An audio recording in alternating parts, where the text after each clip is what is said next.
Hi, everybody. Welcome to episode 414 of the Hoots Podcast here. Excuse me, on this May 23rd, 2024. Is yours truly, the nefarious brother Adam, aka Joshie Lopez, here, rocking and rolling. We are 86 episodes now away from the final edition of the Hoots Podcast, which would be episode 500. And I appreciate each and every single one of you who are still taking time out of your schedule to check out these episodes, whether it's the live recording here on YouTube. By the way, if you are watching on YouTube, please don't be shy. Come say hello in the chat box. If you want to send a donation to the Hoots Podcast, you got the information in the description of the video. But more importantly, smash the like button, press the bell notification so you never miss new content or whenever I share guitar covers or anything that's new to the channel. So make sure to press that bell notification. And most importantly, subscribe to the channel. If you like what you hear, if you enjoy the conversations that we're having, subscribe to the channel. We're on the road to 1,000 subscribers on YouTube. Right now, we're currently like over 525 subscribers, which is pretty cool. And we appreciate the support. On the audio end, if you don't want to see this ugly face, and I don't blame you, you can check out the podcast for what it is, and I add more production elements on it on Spotify. Spotify for podcasters. Type in the Hoots Podcast. Comes you free of charge every single Thursday, anywhere you get your podcast from. And we don't have a Patreon account. I'm not charging you any extra money to listen to the show. And I appreciate those who, again, like I said, who still care, because we've been rocking and rolling for 8 years now, and you guys still seem to care what I have to say about the world of professional wrestling. We got a lot of ground to cover this week on the podcast. Obviously, we got the King and Queen of the Ring, PLE, taking place in Saudi Arabia on Saturday. I will be covering that event. As you can see, all my play-by-play transcriptions at the results section in WrestlingHeadlines.com. Been pretty cool to see that my articles still rank pretty high up there with the best of them when it comes to these play-by-play articles, and I've been putting a lot of thought and effort into these pieces and trying to make them stand out and give you something different that nobody else is guaranteed. You know, there's a lot of summarizing and paraphrasing and surmising what happened on these shows. I'll give you bolt by bolt, move by move, word by word, what's happening in these articles. So if you want to check out my work, check it out at WrestlingHeadlines.com in the results section. And honestly, and this could be a cocky thing or whatever, but literally it's one of the few forms of actual journalism practice on these sites. So check out my transcripts if you'd like. So I'll be doing a preview and prediction for that PLE a little later on this week in WWE. We got the Clown of the Week, which is not a hard choice this week. I haven't been speaking too much about it on social media because I needed some time to gather my thoughts in the whole situation as a whole, so I'll get to that a little later on. Then from there, we're not doing what the hell is wrong with AEW anymore, like I said, but I know they got Double or Nothing coming up on Sunday, so I'll do a little excrement impression and just run down the card and see what's going on with that show. And then, as we always do, we close out the show with the Back Porch Q&A session. If you have any questions, anything you want to know about the show, anything you want to talk about life, relationships, mental health, anything that we discuss at the show, you can do that as well throughout the show. You can hit me up at Twitter, by the way. Follow me there at X at the Hoots Podcast. Instagram, I'm at Josh Lopez Music. You can check me out there if you'd like to see more of my in-depth guitar covers. Then from there, that's pretty much it. You know, it's been a very busy past couple weeks. You know, I'm excited to cover the pay-per-view on Saturday. Sometimes the weekends I get very, very lonely, and that's very depressing to say, but it's the truth. I do get lonely on the weekends, so it's good to have something to do to get my mind off of stuff. And as many of you guys know, coming up in a couple weeks, I'll be heading back to the great state of Florida, and I'll be spending time in Orlando. I'm staying by SeaWorld the whole time. Chilling at it's going to be the Marriott Grand Vista. Is a really nice place. Looking forward to it.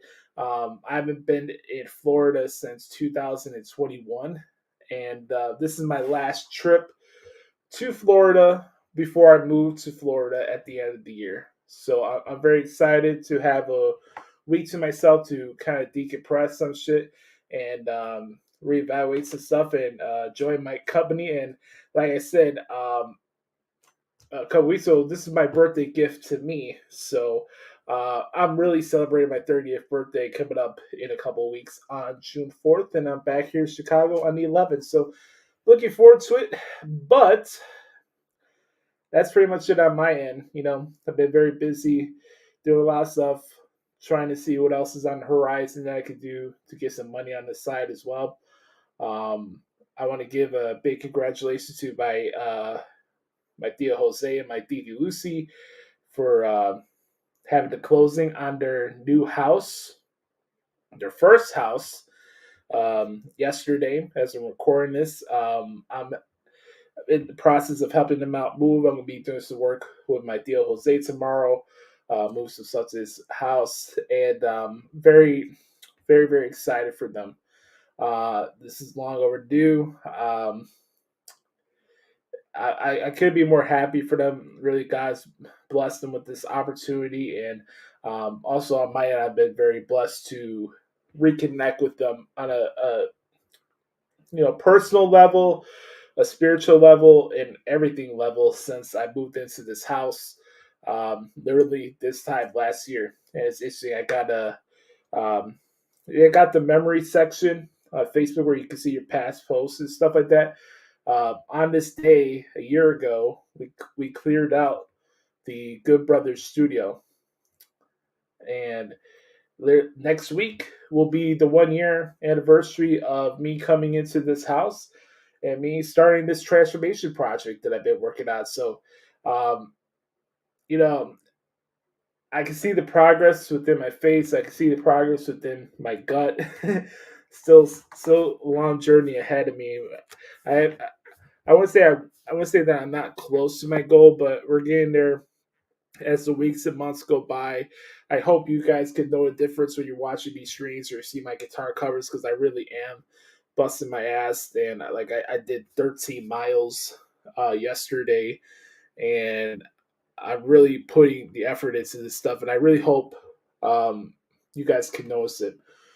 And it's not just a weight loss project. This is a mental, spiritual, and everything reclamation project on myself and rediscovering who I want to be for myself going forward as I enter this next chapter of my life.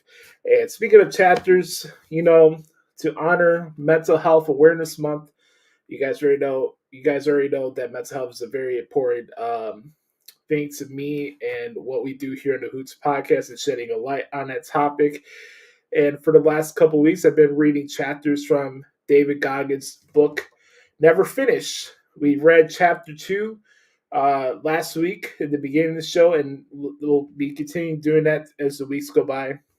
I made a promise to you guys that for the first time, I guess, on any wrestling podcast, we're reading a book in its entirety on air. So I hope you guys have been taking some lessons from this story. If you guys haven't bought the book yet, it's called Never Finish. This is what it looks like. So it's by David Goggins. If you don't know who he is, go check out his work. He's a great motivational speaker and content creator, former U.S. Navy SEAL. And I've learned a lot already from this book. Here's my evidence that I bought the book here. So this is another birthday gift to myself. Really, a lot of this transformation project, the purpose behind it for me, especially, is to get myself in a better place health wise. Obviously, I've been doing that. Like I've been talking about ad nauseum, but also get myself in a better place spiritually and emotionally, and changing my mind frame on how I see myself, and trying to remove the cloud of doubt that I've carried with myself my entire life, and get myself to a point mentally and within myself knowing that I'm good enough and that I'm worthy enough for people and that I'm undeniable, more or less. And really owning who I am and being proud of that and understanding that I don't need to please anybody anymore. And that I'm doing this for the right reasons, take care of my health, but also rediscovering myself and, loving me. Because you can't, it's very true in life. You can't expect people to believe in you. You can't expect people to love you if you don't love yourself.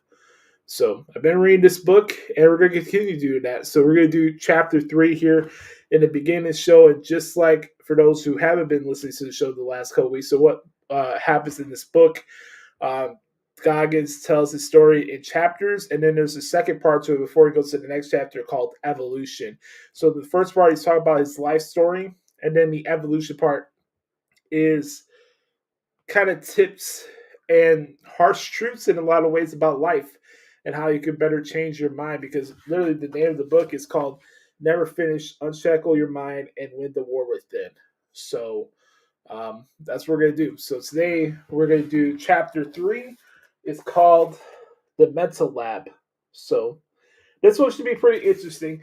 And like I said, I wanted to do this as a little project to pay homage to mental health awareness. If this is something that's too sensitive of a topic to you to partake and listen and you're not interested, I completely understand it. I'm not going to force feed this on anybody who doesn't want to listen to this. For those who do and may need some clarity on some situations that can be discussed in this book, then I feel like my mission was accomplished here. But really, this is a project for myself and an opportunity for you guys to gain some clarity on life. So with that being said, let me take a swig of water before we start reading this. Let's get into it, shall we? So let's do this. Let's put the logo here on the screen so you don't have to see my face while I'm reading this. Here we go. Chapter 3, The Mental Lab. 5 weeks after Christmas, it had become obvious that my whole life had changed. The unexpected attention and notoriety that came with and followed the release of Can't Hurt Me was as humbling as it was disorienting. After decades of grinding in the shadows outside the public eye, I was now exploited. I always felt most at home in margins. During my military career, I would go on my longest runs in rucks before anyone else woke up, while others were relaxing or partying after a hard day or week of work. I stayed in to study my dive tables, pack and repack my parachute, or run and grind in the gym deep into the night. Everything I did on my own time was for my own personal fulfillment and growth. I damn sure didn't do it for attention, yet I was often misunderstood. I can definitely relate to that. I was carrying a boulder as big as the world on my back. I was just trying to get to the other side of the darkness that was chasing me down. I was terrified that if I stopped getting better, if I gave myself a break from any of it, all my insecurities and innate laziness would get the drop on me again. Anytime I felt physically exhausted or mentally zapped, I pictured that 24-year-old fat ass glaring at me with a big smile on his face. A smile that said, I'm still here, bitch. I am who you really are, and I'm not going anywhere. I looked at each day as an opportunity to mine the negativity that colonized my brain and became fascinated by the power of the mind and how it can work for us and against us.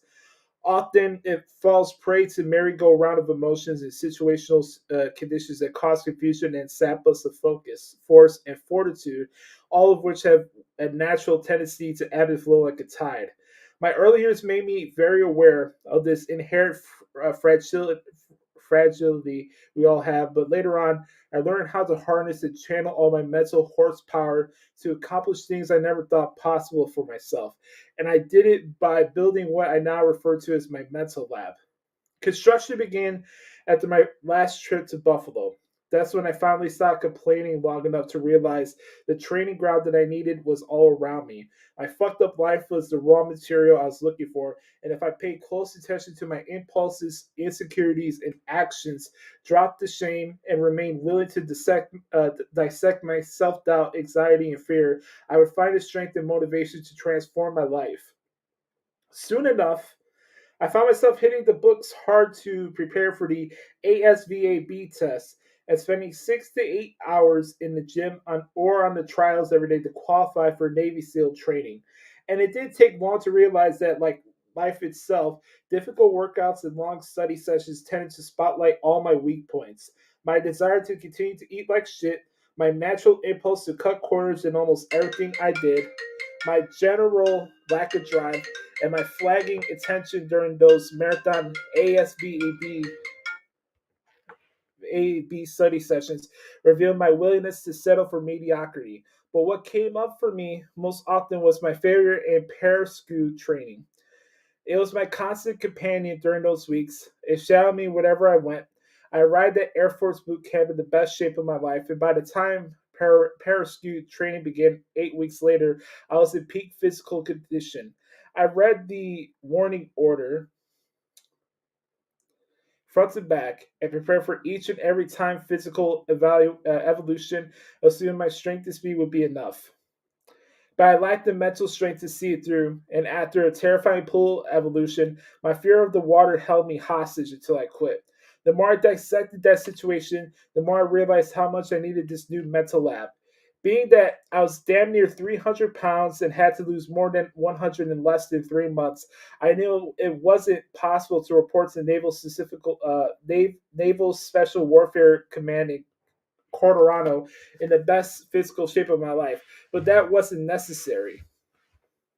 My root problems were not and never had been physical, they were all mental. In my lab, each physical workout became a test of my mental fortitude. I stopped caring about how my body looked. You don't need six-pack abs when your mind is still plated. From that point on, each run every hour on the pull-up bar and all my late-night study sessions became experiments conducted to see how long my mind would hold out when I continued to apply more and more pressure. I was creating a motherfucker that was mentally prepared to do anything it took to become a SEAL, even if it meant experiencing 3 hell weeks on running on broken legs. Those same experiments continued for the next 20 years, and through all my countless trials, tumbles, and failures, I cultivated an alter ego, a savage who refused to quit under almost any circumstance, someone capable of overcoming any and all obstacles. I felt compelled to share what I learned in the lab because I knew it could help people, and what started as a slow reveal of my inner drive on social media swelled to a deep confession: it can't hurt me. Anybody who tuned in or turned the page knew exactly where I came from and what drives me. But one thing I never shared was that there were two sides to my psyche and soul. If you don't feel like you're good enough, if your life lacks meaning and time feels like it's slipping through your fingers, there's only one option: recreate yourself in your own mental lab, somewhere you can be alone with your thoughts and wrestle with the substance of who you want to be in your one short life on earth. If it feels right, create an alter ego to access some of that dark matter in your own mind. That's what I did. In my mind, David Goggins wasn't the savage motherfucker who accomplished all the hard shit. It was Goggins who did that. David was the kid born with one eye closed and raised scared and shackled. There's nothing inherently special about me. I just stopped focusing on what was holding me back and learned to use rejection, pain, and failure as tools to harness every available bit of dark matter in my mind. All my unused strength, passion, and desire. It was rarely fun. I suffered way more than I smiled, but it helped me create my alter ego. Goggins was powered by the dark side of my soul that refused to be denied, and he had one goal: to become the hardest motherfucker to ever live. We all have a mental lab at our disposal, but most people don't even know that they have access to a place where they can transform themselves. Therefore, they remain locked out. By the time they hit midlife, the doors are wrapped with a rusty chain and deadbolted. The equipment inside is dusty and broken, weeds are sprouting from the foundation and the roof. For 2 decades, the doors to my lab were locked too, because I locked myself inside. But after my heart scare, I realized that, without even knowing it, at some point I sleepwalked out of my mental lab and the doors had shut locked behind me. Then on February 6th, I received an email that twisted the knife. It came from Bob Babbitt, the man who introduced me to Greg Welch, one of the greatest triathletes ever at the Ironman World Championship in 2008. Welch had undergone 13 heart surgeries starting in his mid-30s, which forced him into an early retirement. In my panic state, I was sure this was some kind of bad omen, but Babbitt wrote to me with a simple question. He wanted to know if I considered running the Leadville Trial 100 later that summer to raise money for his charity, the Challenge Athletes Foundation, otherwise known as CAF. Since 1994, the CAF has raised over $100 million and funded 35,000 athletes with physical challenges to get the coaching and support they need. It is a worthy cause to say at least, but it had been 5 years since my last 100 miler when I DNF did not finish at Badwater. So I didn't reply right away. Instead, I stepped to the bathroom mirror and stared myself down.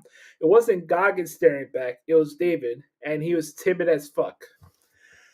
I wondered if I would even be able to physically complete the race, let alone compete at the high level I had in so many ultra races during my prime.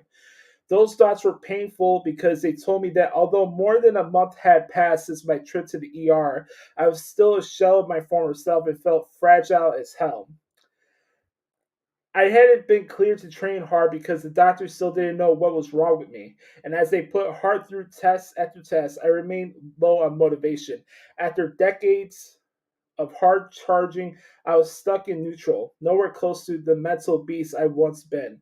When your entire life has been riddled with setbacks, landmines, and trapdoors, some days it's damn near impossible to find the motivation to keep getting after it. It's just too exhausting, and in that moment, I had no idea how much I had left in the tank. I searched my own eyes for an answer, a commitment, the last glowing embers of confidence from what used to be a raging inner fire. If Badwater is the best known ultra race on earth, the Leadville Trail 100 run is a close second. The race begins and ends outside the old Rocky Mountain mining town of Leadville, Colorado, which is set at just over 10,000 feet above sea level, and it's rougher around the edges than the flashy ski resort and hippie towns nearby. The course is an in and out back grind with several major climbs combining for a total of 15,000 vertical feet of elevation gain. I run Leadville once before, and I knew that fewer than half of all entrants are able to finish the race under the 30-hour time limit. And those were runners without unidentified heart problems and sickle cell traits, which makes carriers more prone to altitude sickness. And when you live at sea level, training for a race at altitude is that much more difficult. Plus, with my speaking calendar packed to the limit, I knew I had months of travel and nothing but garbage training ahead of me. I'd be forced to run in strange cities, down avenues with tons of stoplights and packed sidewalks, or in residential areas I barely knew on roads peppered with four-way stops. For Leadville, ideal training isn't just optimal, it's required if you expect to pull off an acceptable personal performance. Oh, I had plenty of convenient excuses to tap out. My hesitation was telling. My weak ass internal dialogue was trying to talk me out of a race I hadn't even fully considered. This is what the average mind does. The reasons to say no to something that we know will require our maximum dedication and promises no guarantee of success will bubble up at a time or two at a time until we give up before we even get started. That's when I knew I had already gone soft. Sometimes the biggest decisions in your life, the ones that will set your trajectory for weeks, months, years, or even decades to come, sneak up on you. I had so many valid reasons to turn Babbitt down flat, but I couldn't. Mostly because I could barely look at myself in the mirror and could not stand my weak ass tone. Sure, I was busy, but I could make time to train. During my peak years in ultra racing, I had an event almost every weekend and still worked full time. Back then, I had bolted the doors of my mental lab and lived there day and night. I signed up for 100-mile runs like they were 45-minute spin or HIIT classes. I put a range of obstacles in front of me just to gain the experience. As far as my health went, my heart hadn't given me any issues at all for 10 years straight. I could use Christmas trips to the ER as a crutch if I wanted to, but that's exactly what it was. And the fact that I was still leaning on that crutch told me there was something subversive at work in my psyche and soul. Is this what the fuck you turn into? I asked as I mad dogged the man in the mirror. This wasn't the filthy, tarnished mirror of my youth. This one gleamed like crystal. Some guy that wakes up to bacon and eggs, watches sports, deliver keynote presentations, and poses for pictures. You're not a savage. Not anymore. So what the fuck are you?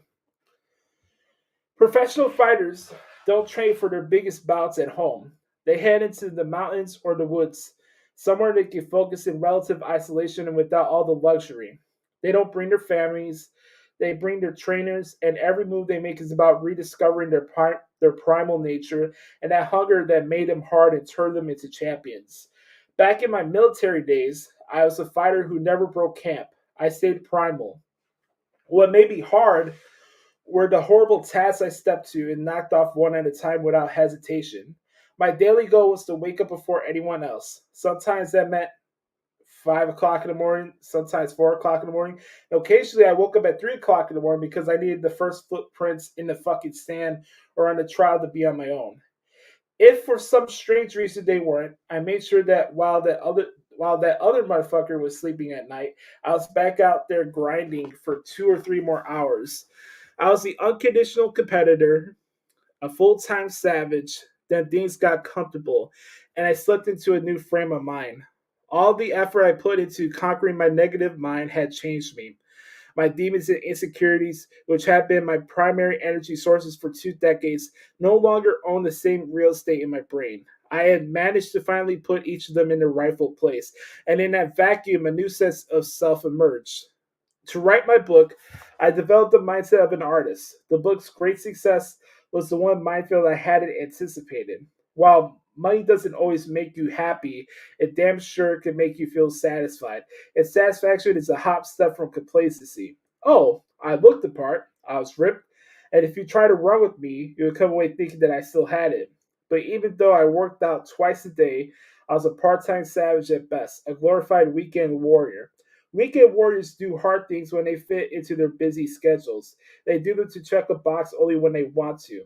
Then they dial it back after a couple of long, hard days. When you are a full time savage, it's a lifestyle. There's no want to. There's only must do. If I were still a true savage, still striving to be the hardest motherfucker to ever live, Babbitt's email wouldn't have inspired some weak ass should I or shouldn't I enter debate. It would have lit a fuse. While growth is important, you cannot lose the core of who you are. Your core is your stability. It's what dictates how you move through the world. Physically, when your core muscles are weak, you are literally a pushover. Psychologically, when your core values come into question, it's easy to lose yourself. And I could not afford to lose touch with the hard work it took to build this new life. My cookie jar was stuffed with moldy ass cookies, stale victories from a different time that I couldn't relate to anymore. My cookie jar had always been an energy source stocked with accomplishments that I could use to remind myself what I had overcome and was capable of. I knew I had to toss them all out and start fresh, but something inside of me was still reluctant to re enter crucible. The crucible. Mental toughness and resilience fade if they aren't used consistently. I say it all the time. You're either getting better or you're getting worse. You're not saying the same. I failed to heed my own words. I wasn't trained to gain any longer. I had become a maintenance man, and while it's certainly possible to maintain muscle and a certain level of cardiovascular fitness, you cannot maintain the savage mind. If you stop grabbing iron with your bare hands, they'll lose their calluses. Your mind works the same way. You had to fight to keep that mindset of getting up every day to get after it because it wants to go away. Surgery, sickness, busy work schedules, and family commitments are all great excuses to take a rest today, which makes it that much easier to rest again tomorrow. And that's a slippery slope. The way I live and the things I do have always been about the mind. Long before the body goes soft, the mind will have softened. Fortunately, I wasn't that far gone, but my mind had softened a bit because I hadn't been challenged to the edge of my capabilities in years. As much as I wanted to turn Babbitt down flat, I couldn't get the Leadville out of my mind for days, and those days turned into weeks. The man's casual proposition had become my haunting, and the more I thought about my questionable heart or lingering health issues and my busy schedule, the less any of those variables seemed to matter. I had dealt with worse training, less sleep, and more travel in the military than I face now. And when I trained for Badwater for the first time, my feet and ankles were so fucked I couldn't even run for the first 4 weeks of training. I had to work out on the elliptical or with a rowing machine, and I never even considered letting injuries stop me. As winter turned to spring, I knew it was time to find my primal nature again, but I still didn't commit to Leadville. For 8 weeks, I lived in self imposed purgatory. Depending on the minute, hour, or day I told myself I was in, and enumerated enumerated all the valid reasons why it was best not to enter the race. Then in April, after my cardiologist cleared me to train harder, I dipped my toe into the Leadville waters like the part-time savage I become. I didn't commit to Bob, but I did bump up my training to a point. Instead of putting together a series of 100-mile weeks, I was content to clock in with 50s. But on those runs, my focus was way the fuck off. I hardly remembered anything I felt or saw out on the road. This is what this was unusual because unlike most people, I can't check out mentally when I run. I don't use those miles to think about my to-do list. I have to stay locked in because I'm not a naturally gifted runner. The reason I can run at a relatively quick clip for a long time is due to my training volume, but also because when I run, I focus on my stride, remain conscious of where and how my feet strike the ground, and on my head and shoulder position. I visualize myself running with a tray full of water glasses on my head. I don't want any sway or bounce at all. I remain still yet relaxed and let my core and legs carry me forward. Obviously, Obviously, that amount of focus is tough to maintain for hours at a time. When I'm running well, I catalog every wrinkle in my form, each faulty foot strike. I can recall exactly where. Go to the next page here. And when they happen, and review them all in my mind's eye afterward. Because I don't run to burn calories or maintain cardiovascular fitness. To me, it's about achieving mental and physical greatness.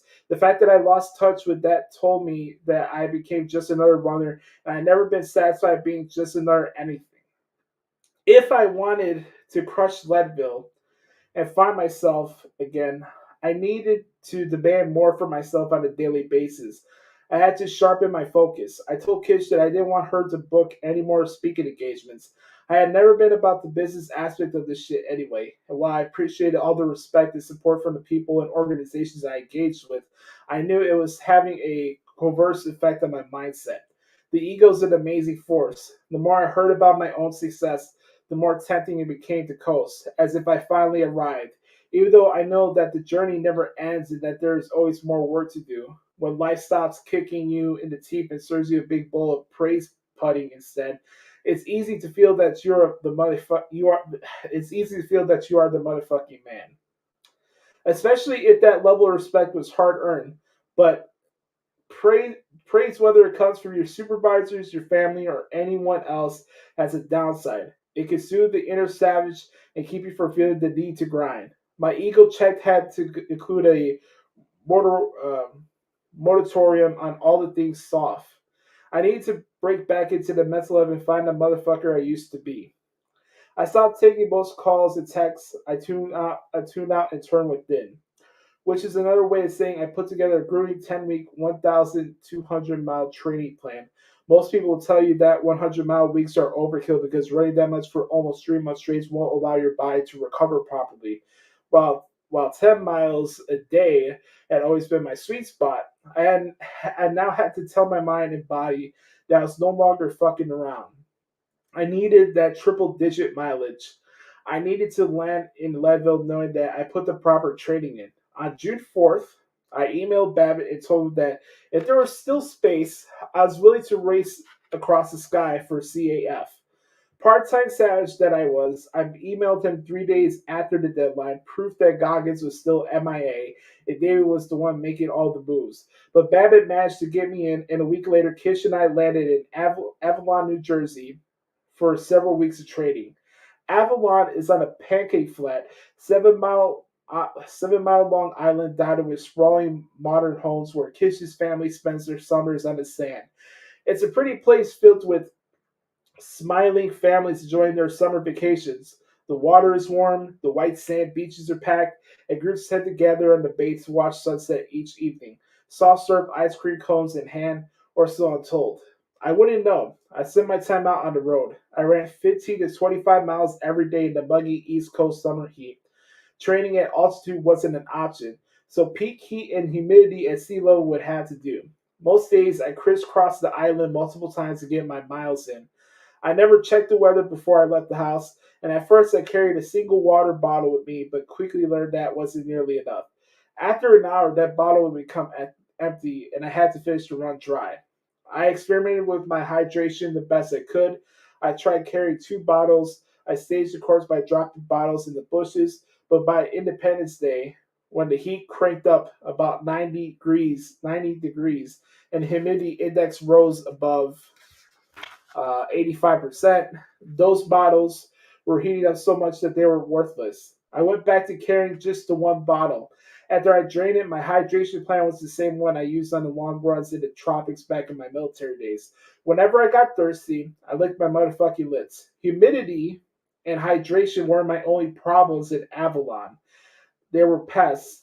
I ran through clouds of ravenous mosquitoes and down by the water. I dealt with the island's notorious greenheads, biting flies that wouldn't leave me the fuck alone. Oh, and don't let me forget the motherfucking attack birds. It was just luck that red-winged blackbirds nest in Avalon every summer, usually on the quiet inland roads I preferred. Whenever I came within a quarter mile of any nest, a bird flew at me and tried to bury its talons into my scalp. They circled, squawked, and dove until I was out of their territory. Of course, there were miles of nests and dozens of angry birds. After a few days, I learned to take off my shirt well ahead of time so I could swing it at those feather fuckers to keep the dive bombers at bay. Yes, sir, we are a sight to behold. The weeks progressed and the conditions deteriorated, and that's when I began to enjoy myself. Some days I left the house without breakfast and barely eating dinner the nights before. I wanted to run my daily 20 I wanted to run my daily 20 box because I knew a moment like that was bound to come in the Rocky Mountains. I needed to train the body to churn out miles even after the fuel tank was drained and send a message to myself that I was capable of finding energy where there was none. One afternoon, I hit a wall at mile 15. My pace plummeted from 7 minutes per mile to mid nines. I was out of water, of course, but as miserable as it was, I found myself enjoying being dizzy, dehydrated, and calorie starved. I relished the suffering because it let me know that I still had it in me to push myself that hard. I scorched to find a mile in 7 minutes flat. One of the hottest days of the year was in mid July, when the mercury climbed above 100 degrees and the humidity was over 80%. The heat index was off the charts, and the air quality was shit too. The county issued a warning advising residents to remain indoors and Google it. In Goggins, that meant it was the perfect day for a 22-mile run. Avalon was is always bumpy during the month of July, when the bike lane is heavily trafficked and the pancake houses and the bakeries have long lines of eager customers. That day, the streets were silent. For 10 miles, I didn't see anybody at all. In the 11th mile, a car crept past me ever so slowly, and I could tell the driver recognized me. Sure enough, he flipped a U-turn and came rolling up beside me. David Goggins, man, I knew that was you. I glanced over at him. He looked reasonably fit and athletic. He was also baffled and maybe even a little concerned as he watched me pound the pavement. Dude, why are you even out here on a day like this? I shrugged and shook my head. Because you're not. I didn't think much of my flippant comment at first, but as I ran ahead, I savored it. I picked the worst day of the summer for my longest run of the week. Why? Because nobody would even consider doing something like that, and that gave me a chance to prove myself to be. That gave me a chance to prove myself to be uncommon amongst the uncommon once again. I wasn't exactly the hard ass for SEAL training, but I was closer than I've been in years. I ran in a state of mind that I hadn't experienced since strolling Jim, a Tennessee road race I won in 2016.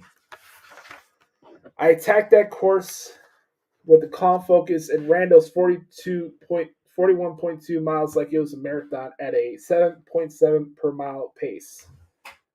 7 minutes 7 seconds per mile. I tracked down the race leader with 8 miles to go, then held on to the finish under 5 hours and went by 3 minutes. In the brutal heat of Avalon, I discovered that same state of mind and body and realized that the man I thought I buried with too much comfort and success was still inside of me, waiting to be unleashed.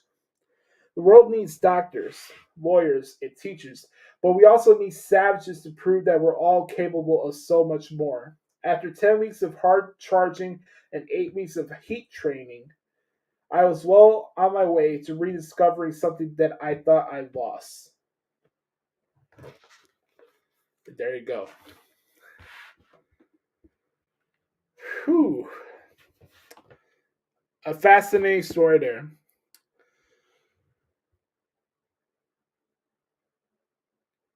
Coming off of heart surgery, years off the seal,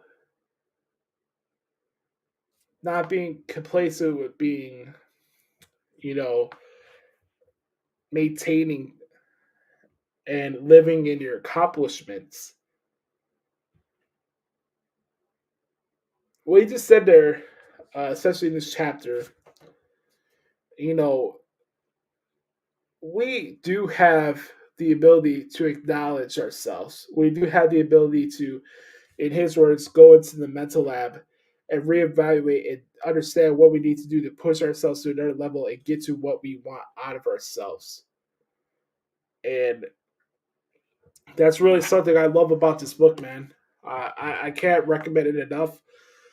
We just did the first part of chapter 3, which is called the Mental Lab. This is definitely my favorite chapter so far. When we get to the end of the show, we'll do Evolution, which is 12 pages. But I just read 16 pages right there for you guys. 16 powerful pages right there for chapter 3. And this book is special, man. You notice how you mentioned there about changing his mindset of being undeniable? It's right there in front of you. It's not just me changing my mindset. You can do it yourself too. So that's me. That's it for our opening monologue and mental health portion of the show today. But when we come back, we'll get into the wrestling talk as we head into this week in WWE right here on the Hoots Podcast. We'll be right back.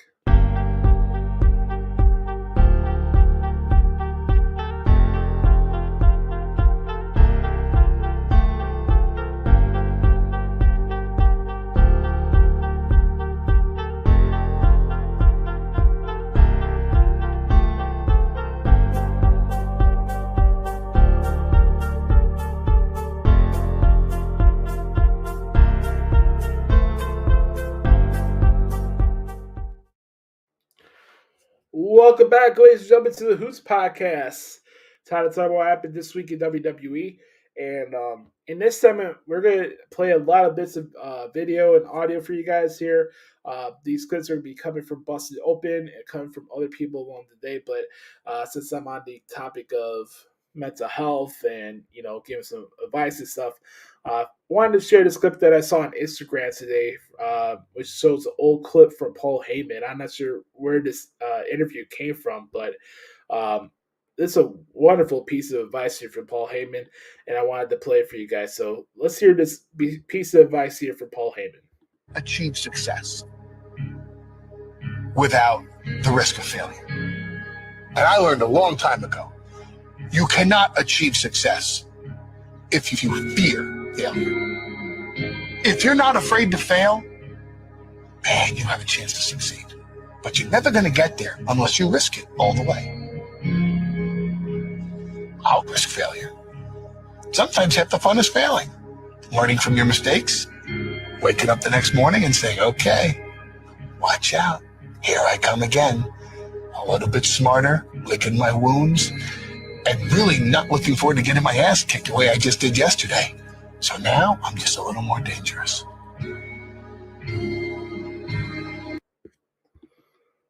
There you go. Some powerful stuff there for the wise man, Paul Heyman. here on the Hoots Podcast. This is your boy Joshie. We're here talking about some WWE. Love to hear from you guys. Do you have any predictions, thoughts, concerns, anything in between in regards to the King and Queen of the Ring PLE coming up this Saturday in Saudi Arabia? Also, I'd be remiss without mentioning today is kind of a somber day on two separate occasions. First and foremost, I want to send a happy birthday shout out to the late great Wyndham Rotunda, otherwise known as Bray Wyatt. Today he would have been 37 years old. Bray Wyatt, one of the greatest characters and people in the history of professional wrestling, which we lost last August. Very unfortunate situation with him in his passing. My thoughts go out to JoJo and the entire family and everybody who's been a Bray Wyatt fan for years, including myself. We miss you, Bray, and we hope you're in good spirits. And I know you're taking care of us from up high above. We appreciate you, Oos. And the other one was also another sad day as we are. Today is the 25th anniversary of Owen Hart's unfortunate tragedy at Over the Edge in 1999 at the Kemper Arena in Kansas City. I was 5 years old at the time. I remember it like it was yesterday because I remember watching that pay-per-view. I watched every pay-per-view going on from the Attitude Era, and the fall happened, and 5-year-old kid, running around doing whatever, play with my wrestling action figures and stuff, and pretend to be Jim Ross as these pay-per-views are going on. I remember my dad bringing me to the other room when the fell happened, and I didn't know what was going on at the time, and it felt like a long while before I got back to watching the show. I know there's been a lot of controversy that's come out of this about should have the company continue on with the show or stop it from there, et cetera, et cetera. I watched the special on Owen Hart and his passing on Dark Side of the Ring. One of the episodes that was really rough for me to sit through and watch, kind of similar to the Eddie Guerrero and Chris Benoit episodes. Owen Hart was a special person. I'm, as a wrestling fan and a guy who's covered the business for the last 10 years, I'm very honored the fact that I could say that I share a birthday with Owen Hart. I never got a chance to meet him, but you hear all these great stories about Owen and how funny he was and how he played pranks, but such a talented wrestler, so many spectacular matches, and it's very fitting with it being King of the Ring coming up this weekend. One of the best King of the Ring winners of all time, and I understand, and Martha and the kids have every right to feel how they feel towards the WWE. I'm not here to debate that. I do believe Owen does deserve a spot in the WWE Hall of Fame, but it probably won't happen, and I understand the decision behind it. And I know they've had the Owen Cup that they've been doing at AEW over the last couple of years, which I think is a cool thing that they do a tournament every year where it's kind of similar in this way. There's the men and women's Owen Cup, Owen Hart Foundation tournament that they do every year, and they raise money for the charities to honor Owen Hart from his family. And it's just sad. It really is. It's something that didn't need to happen.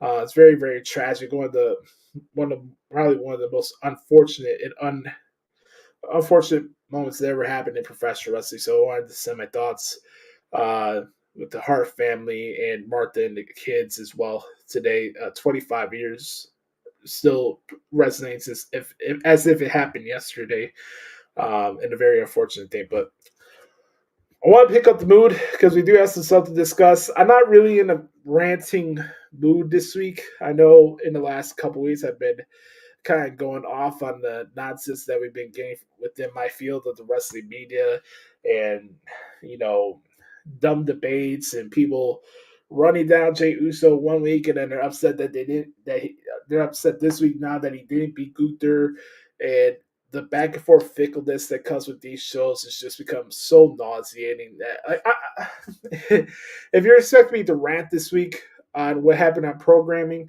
I'm sorry to disappoint you. There's really not much for me to rant about. I actually enjoyed both Raw and SmackDown this week, including NXT, and I'm really looking forward to covering this PLE.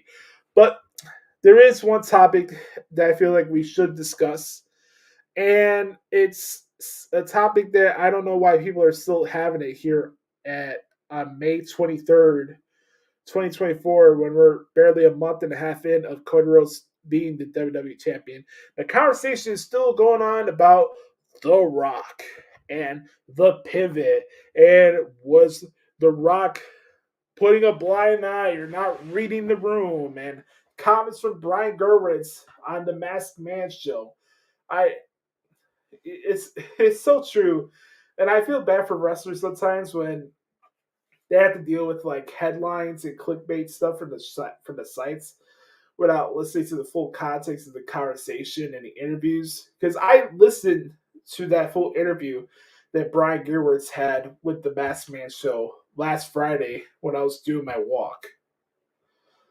So I heard that interview and understand what you see in a transcript and what you hear in the conjecture of the discussion and tone is two separately different things. And I don't think people realize that at times.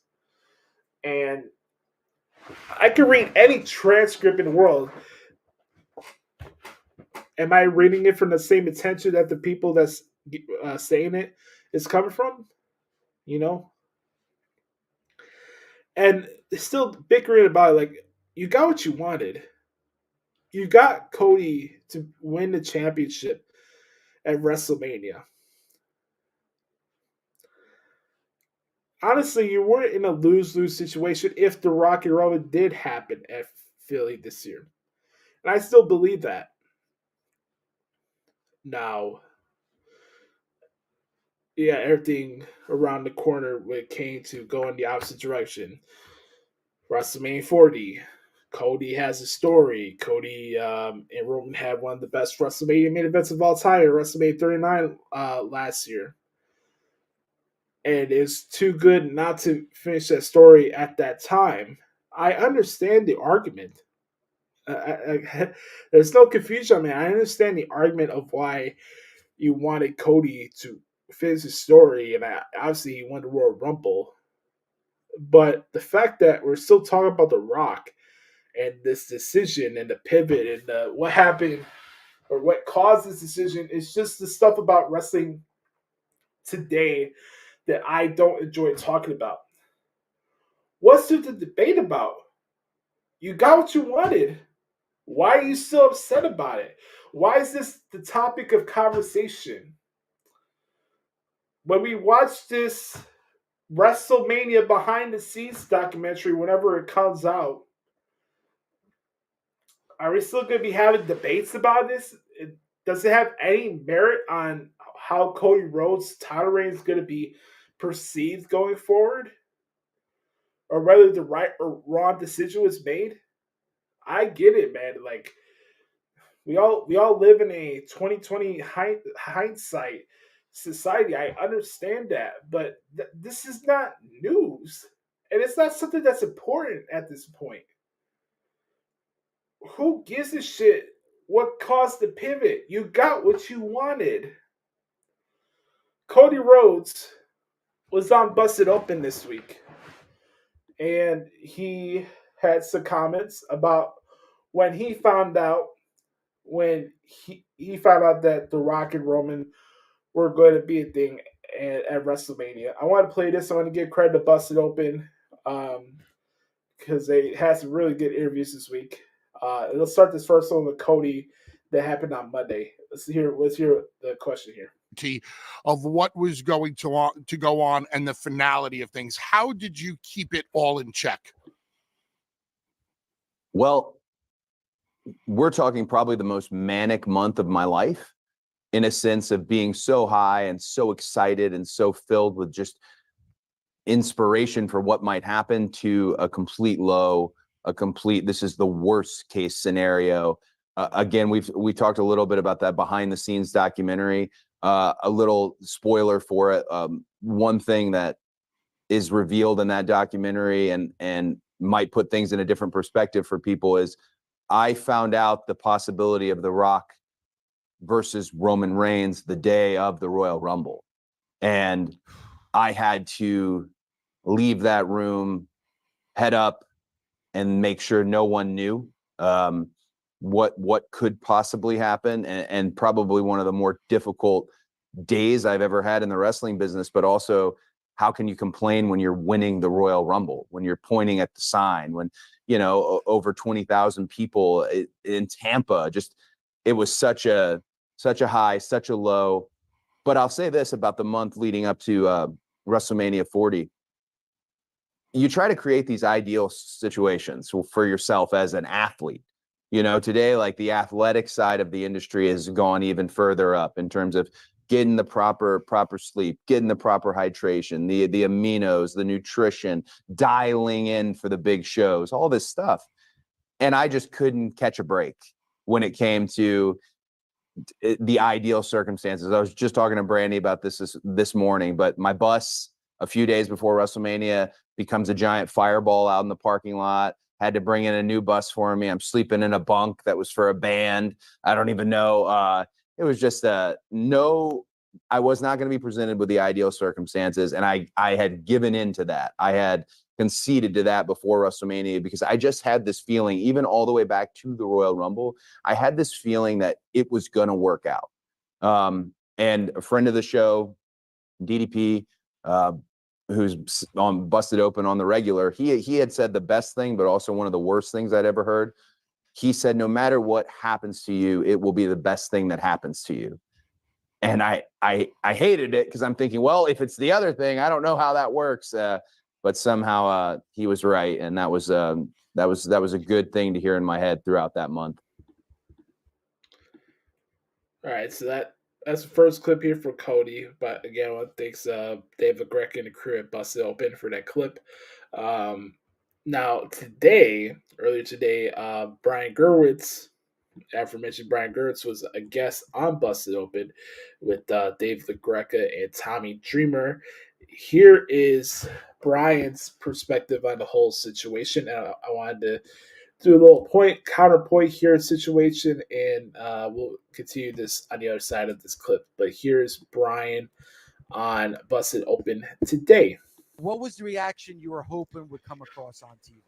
I guess a little bit more, like I was saying, like steely confidence. And, I'm playing chess, you're playing checkers. I'm one step ahead of you. Cody, this is why I say I don't blame Cody, because Cody and Rock, I know, sidebarred on this. I think Cody's attitude was, well, I don't like the decision, but I understand the business that could be done here. So I'll go ahead as best as I can do it. And he did it. And at the time we certainly weren't thinking, oh my God, Cody ruined our brilliant creative, because all of us going into it, we're like, I don't know if this is going to work, but let's see what happens. And for a second, it seemed fine, because the crowd in Birmingham popped, big. Rock and Roman had their stare off. Everyone in Gorilla afterwards were, being, okay, great, we're on track. And then, as you voiced, the vitriol came hard and heavy and fast and, understandable. And then the next thing that happened after that basically changed the course of WWE history in a way, because I got a voice message from Rock that weekend. So SmackDown was Friday. I got it. I think he gave it to me late, like 4:00 in the morning, his time. He was in Hawaii on Saturday. I got it Sunday morning, and he left me a voice message saying, okay, hear this one out. What if I turned heel? So I don't know if the contention of this debate or this topic is still the fact that people are upset that The Rock inserted himself. And again, to the content creators that you know who they are, who don't apply any context to the hot takes that they dish out here. Again, Cody Rhodes did not give up his spot in the Royal Rumble victory to the Rock. I didn't know in the rule book that Cody's only opportunity for a championship match was only going for Roman Reigns' Universal Championship at the time. I didn't know that was the only thing that came with the Royal Rumble victory this year. That must be news to me because I keep seeing people on shows saying, "Oh, Cody gave up his spot to The Rock." Now, I get it. You want to finish the story. It makes all the logical sense. Blah, blah, blah, blah, blah, blah, blah. But again, words do matter and context does matter. You can't say in the same breath that Cody gave up his Royal Rumble spot when he did it because the Universal title is not the only thing that's available to a Royal Rumble winner. The World Championship was available. And yeah, did we need to see Cody and Seth again at this time? Maybe not. This is the thing I was talking about last week where we tie ourselves in mental knots about what's proper booking and all these fancy buzzwords that we like to attach to these wrestling shows. And we start talking in circles and we start misleading the audience. We make ourselves look goofy and try to act like we're the smartest person in the room. Cody technically did not give up free willing his Royal Rumble victory to The Rock. Now, the pivot happened. You guys got what you wanted. You force fed another person into a main event of WrestleMania. Unlike Daniel Bryan, Cody Rhodes does deserve the opportunity because he won the Royal Rumble match. But again, enabling sissy ass marks on X because they can't apply context to storylines and not realizing what good business is if it slapped them in the face. Yeah, we missed out on the Rock and Roman Reigns at WrestleMania 40. I wanted to see that match. I'm not gonna lie, I wanted to see that match. And we probably will get that match down the road. But again, I was an advocate if Cody's going to win the title, do it now. So from my point of view, and I can only speak for myself. I'm not gonna try to speak for other people. You're in a situation where it's not a lose-lose situation if we got the Rock and Roman as it was supposed to happen or whatever. I'm not buying this rhetoric from Seltzer that The Rock was just going to win the title from Roman Reigns and blah, blah, blah, blah, blah. And I know a lot of people are out and trying to make The Rock look bad right now. He's just in that position in his life now where the IWC and sissy wrestling marks want to go and attach asterisks to everything The Rock does and question his personal character. I don't care what The Rock thinks about politics or wherever the fuck. I don't give a shit. It has no bearing on me and what he does within WWE and TKO and whatever. I care what you do on the screen. I don't give two shits what you do outside the ring. Just don't carry yourself in a jackassian manner. That's all I ask. It's not my business if The Rock wants to do interviews with freaking Will Kane from Fox News. Who gives a shit? It's not my lane to judge somebody because they're doing stuff on Fox. Like, this is the thing from Joshie where I isolate myself from the bubble because I don't rock with Republicans or Democrats. I think for myself. A lot of people can't do that because they're framed in that way. Kind of like the tribalism in wrestling ways. You got your Democrats here, You got Republicans here. You got your WWE loyalists here, and you got your AW elitists here. It's very similar. And neither side of those perspective battles are doing themselves any service because, again, like I said earlier, they talk in circles. They try to act like they're the smartest person in the room. And most importantly, they can't think for themselves. So for all the bitching and crying about Cody being buried and being held back for a part-timer and blah, blah, blah, blah, blah, and all the bitching that we heard from the Cody crybabies going into WrestleMania this year, you got what you wanted. Yet here we are in May, almost June, and you're still talking about The Rock. What does that tell you? Let's move on. There was a couple bits of news that came out today. SummerSlam will be expanding to 2 nights starting in 2026 as WWE announced that SummerSlam in 2026 will be taking place at the beautiful U.S. Bank Stadium in Minneapolis, Minnesota. I say beautiful because it is a beautiful stadium, and I can give credit where credit's due, even though I am not a Vikings fan. Sorry to say that, make the great. But I kind of pondered if this was going to be a possibility, if there were going to be a 2-night thing with SummerSlam, because I think that's the show that it could work. Now, no, I'm not going to advocate doing 2-night shows for Survivor Series and Royal Rumble and blah, blah, blah, blah, blah.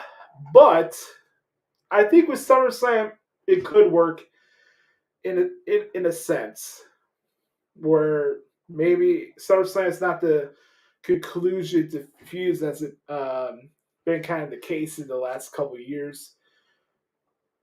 Maybe go a different direction. Maybe get more people on the show this time of having a 2-night thing. I kind of like this, especially if you're going to be doing these stadium shows. But here's the thing. The market that you choose is important.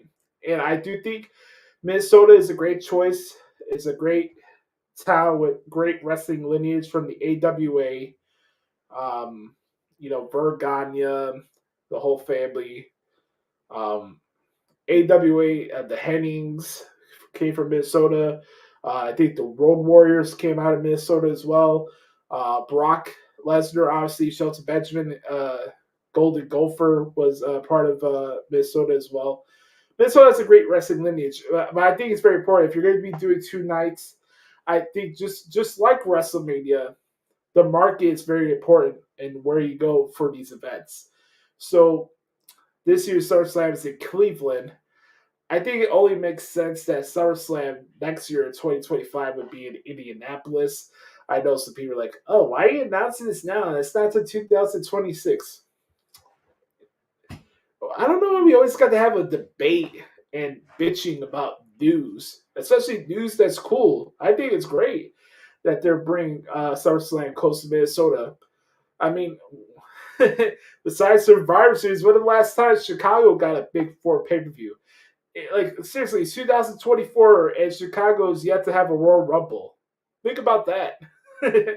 And we're probably not going to get another Big Four pay-per-view until this freaking stadium gets built, which is not going to be another 4 or 5 years. So I'm not going to complain. If you do SummerSlam in Indianapolis next year, I'll be there. Hell, I'm actually interested in going to Minnesota for this show. So I think that's cool news. The other big news as we transition to our King and Queen of the Ring previews here, Triple H at a media event in Jeddah today announced that there will be stakes for the winners of the men's and women's King and Queen of the Ring tournaments.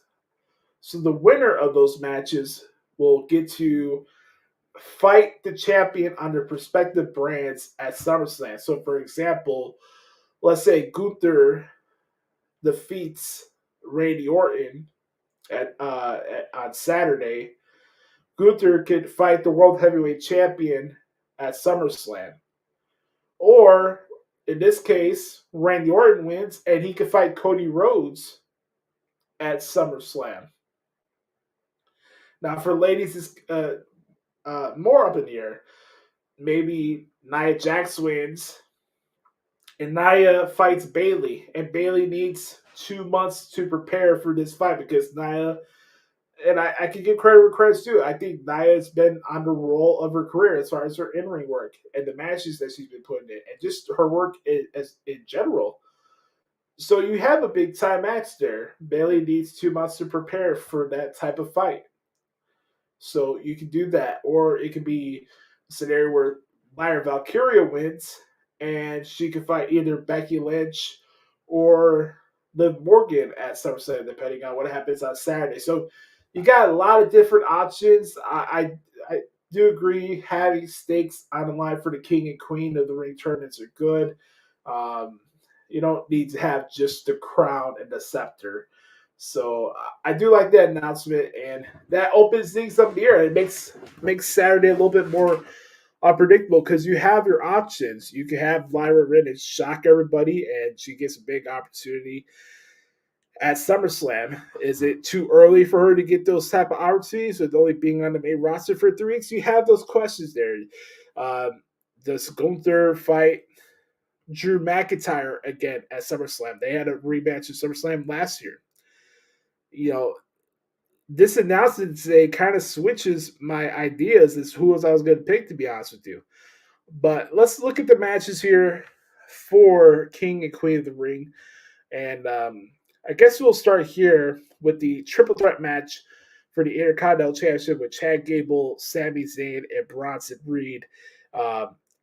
I've been loving what's been going on with the turn for Chad Gable, the way he's treating the Alpha Academy, the dynamic with Sami Zayn and Otis. I thought Otis was fantastic on Raw this week. That stuff with Sami and the Alpha Academy was fantastic. The backstage segments as well. Gable's just becoming more and more obnoxious as the weeks go by, and I really, really enjoyed that segment. I thought it was very, very good. And, Otis will play a role in this. And that's the question here. Bronson Reed wants Sami Zayn to focus because his focus within his perspective of the title matches, look, man, I'm here to make my money and distribute violence in that manner. All Bronson cares about is the title. Sami has a personal vendetta against Chad Gable, and Sami wants to prove himself that his value to the division is not predicated on how big you are or what your size is. You know what I mean? So this could be a good match. Obviously, these guys are three tremendous performers, and I said this countless times. No wrestling promotion does better multi-person matches a la triple threats or fatal four-ways better than the WWE. And I can give credit to the producers in the back that help set up these matches. But from my experience covering wrestling matches from all these promotions in the last 10 years, nobody does triple threat or fatal four-way matches better than the WWE. And I am very, very excited for this match. But I do believe one way or another, Sami Zayn will walk out of Jeddah, still your Intercontinental Champion. He's going to get a massive pop from that crowd. I remember when Sami and Kevin took on the Bloodline last year with Roman and Solo. Crazy to think how fast this year went by. Solo, the tag titles last year. Sam's going to get a big-ass pop, and it's going to be fantastic. I'm looking forward to it. Who knows? Those guys may even kick off the show, to be honest with you, at this point. But we'll have to see. Let me pull up the other matches here for the card. Let's do the King and Queen matches here, and then we'll get to the other two title matches. We only have 5 matches on the card. I do enjoy Triple H's takeover philosophy, quality over quantity, and the fact that these shows are not 5 hours long. Unlike Double or Nothing, which will be taking place this Sunday at the MGM Grand Garden Arena. That's another story for another time. Anyways, Queen of the Ring. I've been really enjoying the matches for the women. A lot of physicality. A lot of the women have been getting a lot of time, which I think is cool. And I think it's something that should be implemented more, especially on Raw, than just solely based on tournaments. Like, you can have separate feuds for the women that's not only attached to the title for the women's or WWE Women's Championship or even the tag titles. You can have other programs amongst the division that's not solely based on whether a title's on the line or not. So I'm glad that this tournament's showcase the good of what's within WWE's women's division. Is it perfect? Does it have a lot of depth on both sides? Probably not. But I think we've seen a lot of good performances, a lot of good character development along the way. And I know a lot of people are already going after Liv Valkyria because wrestling fans don't have patience with anything. But her work speaks for herself in the ring. She's on another level. She's fantastic. I'm biased. I am an NXT UK mark, and I'm not ashamed of it. But she is phenomenal in the ring. And I know it's going to take a little while for them to be adjusted to what her character is and stuff like that. And admittedly, she's not the greatest promo in the world, but you need to start showcasing younger talent on the shows. And I'm glad that she's getting this opportunity. All that being said, Nia Jax is going to be your queen of the ring. That's my prediction. I believe Nia wins. She deserves it. I generally thought Nia was going to get a women's title shot at WrestleMania this year, but it didn't happen. This is her opportunity to get that opportunity now at SummerSlam, and it's well deserved. Nia will be your queen of the ring. That's my prediction there. Then we go to Gunther against Randy Orton. This match is gonna be sick. I'm a Randy Orton guy. I've been a Randy Orton guy for years. Gunther, like I said a couple weeks ago, is the best pound for pound wrestler in the world today, in my opinion. Or at least the best heavyweight in the world. Gunther and Randy is a match that I'm just looking forward to transcribe for transcriptional purposes and looking to learn more about psychology and stuff like that. I'm just really curious to see how the match layout of that is going to be. But Randy Orton's probably going to be limping in because he's got to deal with the bloodline, and Randy's fighting Tama Tonga tomorrow on SmackDown. Looking forward to that match as well. But I am going to go with I'm going with Gunther to win and Gunther to fight Damian Priest at SummerSlam for the World Heavyweight Championship. I know a lot of people are expecting Drew to walk out of Clash of the Castle in Glasgow, Scotland with the championship. I don't see that happening yet. And I still think there's still some time left before you have the Judgment Day split up. So I think Damian Priest does walk into Cleveland with the World Heavyweight Championship. So I think Gunther would be a great pick to win the King of the Ring. But I'm not going to complain if Randy Orton wins, because if that happens, we're getting Cody Rhodes and Randy Orton at SummerSlam, and I'm here for it. So that match really is a toss-up for me. I'm just excited to watch and cover it as a fan, and that's going to be a lot of fun to dissect that match. Anyways, let's continue on here. Let's go to Liv Morgan and Becky Lynch for the Women's World Championship. I know Liv Morgan is a Gemini, but man, that started to show itself. Maybe because I have too much experience with Gemini people in my life. It was the most Gemini promo I ever heard or had to type down before. You can tell that she's a Gemini of Geminis. But anyways, let's not make this match about astrology. What I wanted to say about this match is that I am looking forward to it. You got new characteristics. Liv Morgan more or less is a heel now, and her frustrations got her to this point with this Liv Morgan Revenge tour. So here's the thing. Does Liv Morgan win fairly? By nefarious means, does Becky win straight up clean? It sends Liv over the edge. Is it something where Becky does a roll up and beats Liv, and then after the match, Liv attacks Becky? That could possibly happen. I wouldn't be surprised if that's the case. I want to throw that option out there. Becky could retain on Saturday. Something tells me, though, that Liv's going to take advantage of something, and it'll help her become the champion. I do think you'll get one title change on this show, but it's going to be Liv Morgan becoming your new women's world champion. If it doesn't happen, Liv Morgan will attack Becky Lynch after the match. That is my prediction. That's how I see things playing out. So that's that. Let's continue on here with the program in the main event of Cody Rhodes against Logan Paul. Really enjoyed the contract signing last week of both guys. Cody calling Logan Paul human hat rack. I thought it was a pretty funny line. But this match can be a lot of fun. Logan Paul delivers. Cody Rhodes is on a roll. I feel in a lot of ways, a lot of this conversation about The Rock and everything in between is going to even add more of a chip on his shoulder on Cody to continue having these barn burner title defenses on these PLEs. Obviously, we saw what he did with AJ and Backlash at Leon France. Would not be surprised if Cody and AJ have another rematch taking place in either Glasgow or in Toronto. I do believe that we'll get another Cody Rhodes AJ Styles match.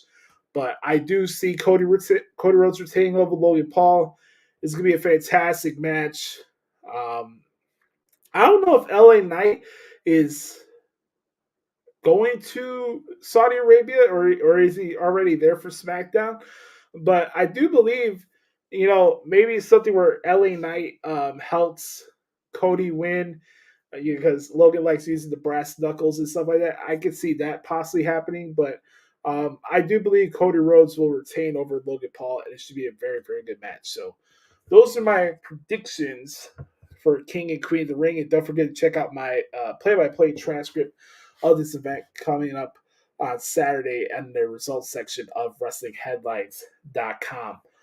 All that being said, before we get to our next segment here, I do want to mention NXT.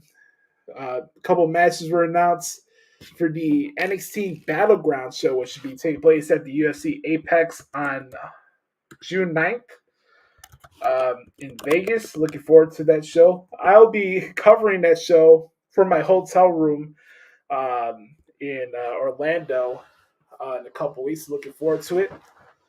All that being said, let's take a look at some of the matches here already announced for this show. So here we go. Ladder match for the inaugural NXT Women's North American Championship. We got Sol Ruka against Lash Legend, against Fallon Henley, against Jada Parker. Good waterfall, by the way. Respectfully. Let's continue here. Oba Femi will put his NXT North American title on the line in a triple threat match. This match was made official this past week on television. Oba Femi will be taking on Wesley and Joe Coffey. That's going to be a sick match. Shayna Baszler against Lola Vice in the NXT Underground match. Lola Vice turned on Shayna Baszler following this week's main event, which was a fun match. If you haven't seen it, go check it out. And by the way, I want to give a shout out to Carmen Petrovic. She's probably not going to watch or listen to this, but I do want to give a shout out to her because I think her potential is on a high level, obviously, as we get to know her character more. But don't be surprised down the road that Carmen starts elevating herself, and she could be possibly one of the contenders that takes the title away from Roxanne Perez. I like Carmen Petrovic. She's very hot. She's good in the ring, and I like the fire within her from when I transcribe her matches. And she has an endearing personality, too. So all in on Carmen Petrovic, and I think the sky's the limit for her. So I just want to give her a shot because I thought she did a great job on TV this week. But speaking of Roxanne Perez, we'll find out who her challenger will be at Battleground, as Ava announced that opponent will be revealed on this coming week's edition of NXT. And, of course, the main event, Trick Williams taking on Noam Dar for the NXT Championship. That is going to be a good match as well. So, Battleground from the UFC Apex in Enterprise, Nevada. I'm looking forward to it. It should be a fun show. So, that's my thoughts on what happened this week in WWE. But before we get to our main event segment, we got one more thing to do here. It's time, once again, ladies and gentlemen, to crown a brand new winner of the CLAHN of the Week. I'm not CLAHN. You're big on CLAHN. One more time for good measure. I'm not CLAHN. You're big on CLAHN.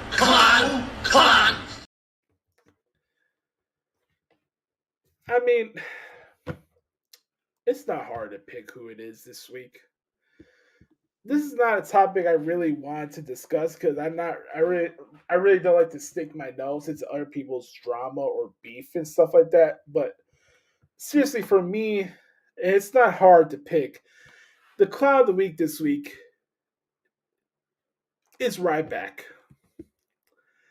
And it's just the harsh truth. Ryback and his little tiff that went on with Ross from Inner Clutch. Clutch Squad is the best squad. I want to give a shout out to Dub and Ross. I enjoy their content. And look, this is what I'll say on the whole issue. Because there have been times over the years, and I'll be honest, that I have disagreed with Ross's takes and stuff in wrestling. We're all wrestling fans. We all have different opinions and stuff like that. And I'm not gonna knock the guy. The guy is very good at what he does. He's very talented, entertaining as hell, man. The guy has one of the most funniest laughs I ever heard in my entire life. But I do think he kind of leans too much in trying to be like the dirt sheet guy and like talking about booking nonstop. I think there's more nuanced conversations you can have about the wrestling business besides relying on booking or how things always been. I still think people look at WWE, for example, as if Vince McMahon is still there making the decisions. He's not. And that's going to take a while for people to understand that because he's not there anymore. But people are always tied down to their perceptions because people believe perception is reality. I don't believe that's the case all the time. I think your actions are your reality, not a perception of somebody's opinion or how you see patterns from them. Your actions speak louder than somebody's perspective on a situation. So I never really subscribed to the belief that perception is reality. But like, as I was saying, like I like Ross. I don't have an issue with him. I think he's entertaining. He has not only a great thing with Double, they're close to 1 million subscribers now on YouTube, close to it. I think they'll get it soon. It's well deserved. I think Ross is already over 100 something subscribers on his own personal wrestling channel, and he just got to open a new one a couple weeks ago about his love for driving. I think Ross is cool. Honestly, I wouldn't mind having a conversation with Ross on this show, and we can shoot the shit. I think it would be a lot of fun. But the tip this week was, Ross was a guest on the Ryback show that he does on the weekends. And the gist was Ryback wanted to confront Ross over one of the videos that he did and try to, I guess more or less try to give his narrative out there of what the truth is as opposed to what the dirt sheet narrative is. And I know a lot of that stuff from that stupid ass site or group called WrestleMania. I can't stand those guys. Those guys are so snarky and live and die on Meltzer reports. It's not even funny. I don't even enjoy their content. But Ross ended up being a guest on Ryback's show. I listened to it when it happened on Saturday. I watched it live. And I guess, Ryback was talking way, way too much and not letting Ross speak. And the chat members in Ross's live stream as it was happening was practically making fun of Ryback along the way. And then, that happens, especially with somebody that has a bad perception on them, you kind of like gang up on the guy. And I thought that was a little interesting. I'm not going to lie. But I can understand where Ross is coming from, where he's like, hey, I came in here to ask you questions and have a conversation with you, and yet Ryback is just going on and on and on and on. I can understand that. I understand that perspective. Then it got to the thing where they started trading back and forth shots with each other. And I think the whole situation as a whole is kind of ridiculous. It's something that didn't need to happen. The less attention that you give the right back, the better your off you would be. This from my perspective. But yeah, right back does no service to himself, and he becomes more of a CLAHN and a CLAHN and a CLAHN and a CLAHN as the weeks go by. So, right back, you are definitely the CLAHN of the week. I do want to do my due diligence and mention that Double or Nothing will be taking place on Sunday. I will not watch it because I'm not covering it. So, but I do want to do an extra minute impression since we haven't done it in a while. So let's do it, shall we? Coming to you live for the MGM Grand. Hold on, let me restart.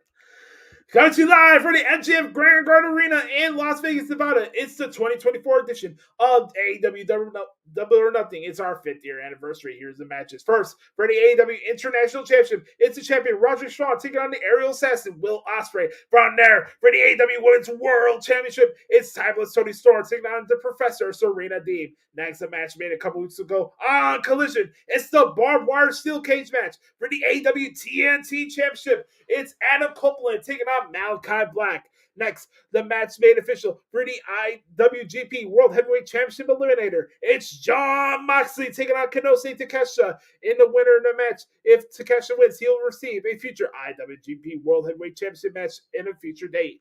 Next, a special grudge match features Pockets, Orange Cassidy taking on Who Gives a Fuck About Me, Trent Beretta. Next match here, a triple threat match for the FTW Championship. It's Chris Jericho taking on Hook and Katsuyori Shibata. Next, a match made official this past Wednesday night on Dynamite for the unified AEW World Trio Championship. It's the Bang Gang, it's the Bull Club Gold, JY and the Gun Club taking on the Death Triangle. Next, for the AEW TBS Championship, it's Willow Nightingale taking on Mercedes Moné. Then next, the match made official a couple weeks ago as well on Dynamite for the AEW World Championship. It's Swerve Strickland taking on the Patriarchy's leader, Christian Cage. And main event, it's Anarchy in Arena as the Elite of the Okada, Jack Perry, and the Young Bucks take on the team AEW, Bryan Danielson, Darby Allin, and FTR. More matches to be announced. Make sure to follow Tony Khan on Twitter at Tony Khan. Make sure to get all your AEW tickets right now at AWTIX.com. Repeat, that's AWTIX.com. Woo! Man, I got more to say about AEW, but I'm keeping it to myself. On that note, when we come back, we'll get to your questions for this week's edition of the Back Porch Q&A session, and then read Evolution Part 3 here on Never Finished by David Goggins, and we'll wrap up the show. Following this next commercial break right here on the Hoots Podcast. We'll be right back.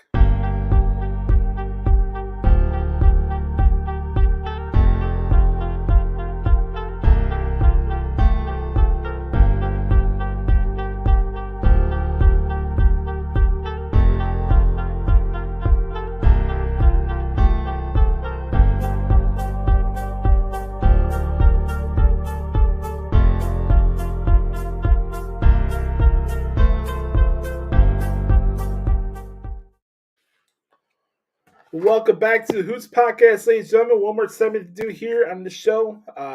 We're going to answer your questions for this week's edition of the Back Porch Q&A session. As always, if you want to participate in the Back Porch Q&A session, all you have to do is hit me up on Twitter at the Hoots Podcast or the Hoots Podcast at gmail.com. Here's some questions this week. Let's throw up the X. Ladies and gentlemen, let's do it. Throwing up the X here for the good brother Chris Letta at X Teams Letta 24X on Twitter. Chris is the only one that sent in questions this week, so shout out to Chris. I appreciate it. He says, what up, Oos? Here is just some questions for the Q&A this week. Thoughts on 2 nights of SummerSlam in 2026. I dig it. I think it's a good opportunity to give a different feel to SummerSlam. I don't think you need to do 2 nights for every Big 4, Big 5 show, but I think SummerSlam could work in this manner. I do like it. So that's my thoughts on it. I'm happy for Minnesota, because I really think if WWE showed that stadium's going to look pretty freaking dope. It's one of the cooler looking stadiums in the world. So I'm excited for it, and I think it's cool. Which match are you looking forward to the most on Saturday? That's a good one. To transcribe, for me, it's Gunther and Randy Orton. But the match I'm personally the most invested in right now is Chad Gable, Sami Zayn, and Bronson Reed for the IC title. That's the one I'm looking forward to the most. Who's going to the NBA Finals? Well, I think for me, it's going to be Minnesota against Boston. Um, Boston is definitely the most talented team left here with amongst both conferences. Minnesota's looks fantastic throughout these playoffs. They got the energy and the buzz. I just like the flair of that team, and I think Anthony Edwards could be the next face of the league. He's the truth, man. So I think right now for me, I would go with Minnesota against Boston. I don't know if anybody wants to watch a Mavericks Celtics series unless you're the biggest Kyrie Irving mark in the world, which I'm not. Especially when you think that the Earth is flat when it's not, you kind of lose me there. But that's neither here nor there. The first TLC matches. What order are you ranking them? Man. I think for me, I think WrestleMania 17 obviously goes first. The first TLC match will go second, and then you can flip flop between 3 or 4. That'd be my guess, Chris. So that's how I answer that question. Does the White Six / Uncle Howdy stable debut this weekend? No, but I think we'll get a closer hint of what it actually looks like. I do think we'll get a big hint or context clues as to what happens with that, but that's a good question. Last question here for Chris. He says, thoughts on Sonya's return? Is she going to stir the pot between Zoe and Shayna? Yes, to the latter question. My thoughts on it is I'm happy for her. She's come back from a serious injury. I think she tore her ACL last year, if I'm not mistaken. But Sonya Deville back in the roster is cool.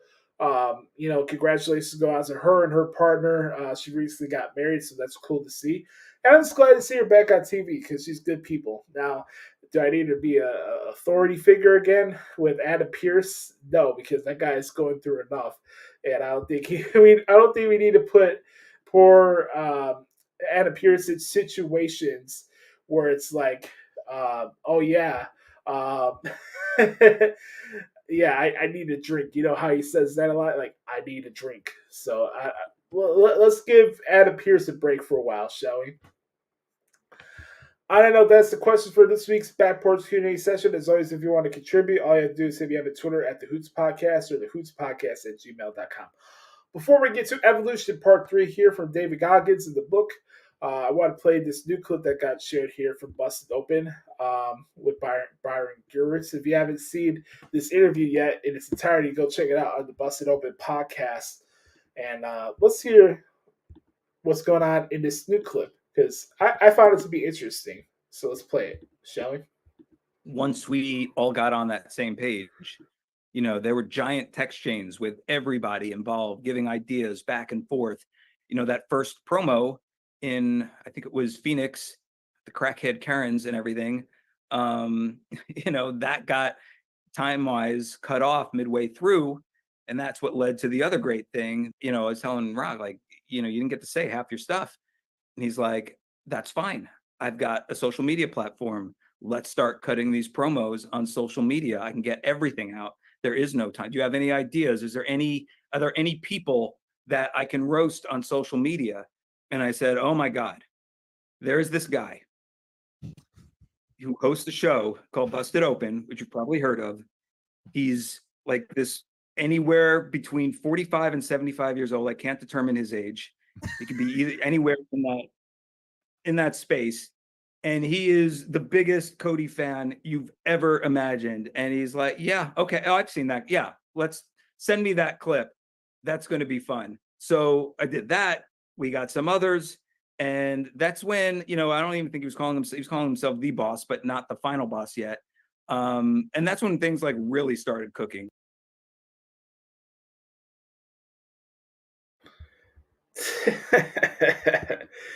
That's fantastic. Oh man, I haven't got a chance to watch the full interview. I'm curious to watch it as like all of you guys. So we'll see how that goes. But before we put a rib on the bow this week's episode, like I said, I wanted to do Evolution number 3. If you guys haven't been following along, I've been reading the David Goggins book, Never Finished, Unshackle Your Mind and Win the War Within. Go get the book if you haven't got a chance for it. I'm doing this to pay homage to Mental Health Awareness Month, and also to this is a big part of my transformation process. So you guys see me go through this and understanding what Goggins is saying. And what he does here, he writes a chapter of his personal story, and then he gives you tips along the way, which in the section he calls Evolution. So at the beginning of the show, if you want to go back, you can go check out chapter 3. It's pretty powerful. But to wrap up here, we're going to skim through here for Evolution Part 3, and then we'll do Chapter 4 next week as well. So hope you guys enjoying this as much as I've been. It's been a great process getting to learn about his story and what makes it tick. And, it's really something where you get these quick reels and shorts and stuff you see on YouTube or Instagram, but to really watch or read his story and understand what makes him and what drove it to get to the point where he's saying these outlandish shit and stuff like that, and it gets viral and stuff like that. There's a purpose and a journey behind all of us. So let's continue on here and take my ugly face off the screen, and let's continue on here. So this is Evolution number 3. Many dreams die while suffering. Think about it. We conjure our biggest dreams, our most audacious goals, when we feel safe and warm. Even if you're struggling financially, emotionally, spiritually, or physically, your grand plan to defy the odds probably came to you in a moment of comfort when you had time to evaluate where you are and how you got there. There is no space for big picture thinking when you're in the heat of battle. When all is calm, even temporarily, damn near anything can feel possible. So that's when you dream it up and map it all out.